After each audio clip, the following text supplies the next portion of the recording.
দেখেন, আমেরের জীবনে অনেক বড় স্বপ্ন ছিল, সে হজ করতে যাবে, সে কাবাগর তাওয়াফ করবে, এটা তার স্বপ্ন ছিল। এবং গত পরশুদিনই তার হজের ফ্লাইট ছিল। সে যখন এয়ারপোর্টে আসলো, পাসপোর্টে নিরাপত্তাজনিত কিছু সমস্যার কারণে তাকে একটু দাঁড় করিয়ে রাখা হলো। সমস্যার সমাধান যখন হলো, তাকে যখন ছেড়ে দেওয়া হলো, তখন আসলে অনেক দেরি হয়ে গেছে। কারণ আমেরের সাথে অন্যান্য যে হজ যাত্রী, তারা এতক্ষণে বিমানে উঠে গেছে এবং বিমানের দরজা ভিতর থেকে বন্ধ করে দেওয়া হয়েছে। তখন সেই এয়ারপোর্টের অফিসাররা সেই পাইলটের সাথে কথা বলল, পাইলটের সাথে যোগাযোগ করলো, পাইলটকে বলল যে দেখেন, একজন হজ যাত্রী নিরাপত্তাজনিত কিছু সমস্যার কারণে বিমানে উঠতে একটু দেরি হয়ে গেছে, তাকে একটু বিমানে উঠিয়ে নেন, সে বিমানে উঠতে পারে নাই।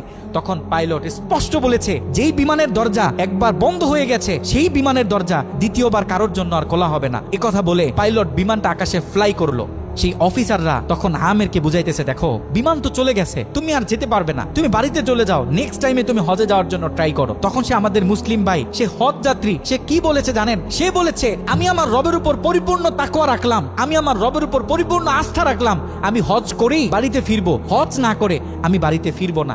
কথা বলে সে এয়ারপোর্টে দাঁড়িয়ে রইল। ঠিক কতক্ষণ পর সেই বিমান থেকে এয়ারপোর্টে মেসেজ করা হলো যে বিমানের ভিতরে যান্ত্রিক সমস্যা দেখা গিয়েছে, খুব ইমার্জেন্সি, বিমানটা সেই এয়ারপোর্টে ল্যান্ড করতে হবে। বিমানটা যখন এয়ারপোর্টে ল্যান্ড করা হলো, যান্ত্রিক যে ত্রুটি, এই ত্রুটিগুলো যখন সমস্যার সমাধান করা হচ্ছে, তখন সেই অফিসাররা সেই পাইলটের সাথে কথা বলেছে যে দেখেন, কোনোভাবে এই যাত্রীটা একটু নেওয়া যায় কিনা, সে তো হজ করার উদ্দেশ্যে বাড়ি থেকে বের হয়েছে, সে তো বাড়িতে যেতে চাচ্ছে না, হজ না করে তাকে একটু নিয়ে নেন।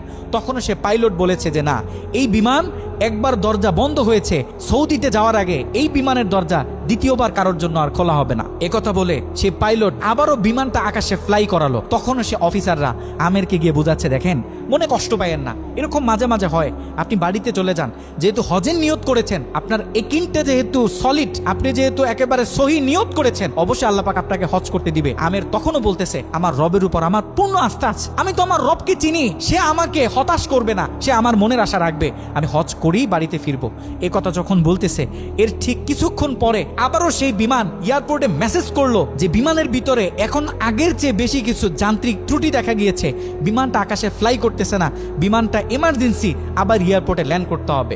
বিমানটা যখন এয়ারপোর্টে ল্যান্ড করলো, তখন সে পাইলট নিজে বিমান থেকে নেমে সে অফিসারদেরকে বলতেছে, সে হজ যাত্রী কই, যাকে ছাড়া আমরা মক্কার উদ্দেশ্যে রওনা দিলাম, তাকে আমার হাতে তুলে দেন। আমি যতটুকু বুঝতেছি, তাকে ছাড়া এই বিমান যতবারই আমরা আকাশে ফ্লাই করব, মক্কার উদ্দেশ্যে রওনা হব, আমার মনে হয় না যে এই বিমান স্বাভাবিকভাবে মক্কাতে গিয়ে পৌঁছাবে। তখন সে পাইলট সে আমেরের হাত ধরে নিজে নিয়ে সে বিমানের ভিতরে বসিয়ে দিল।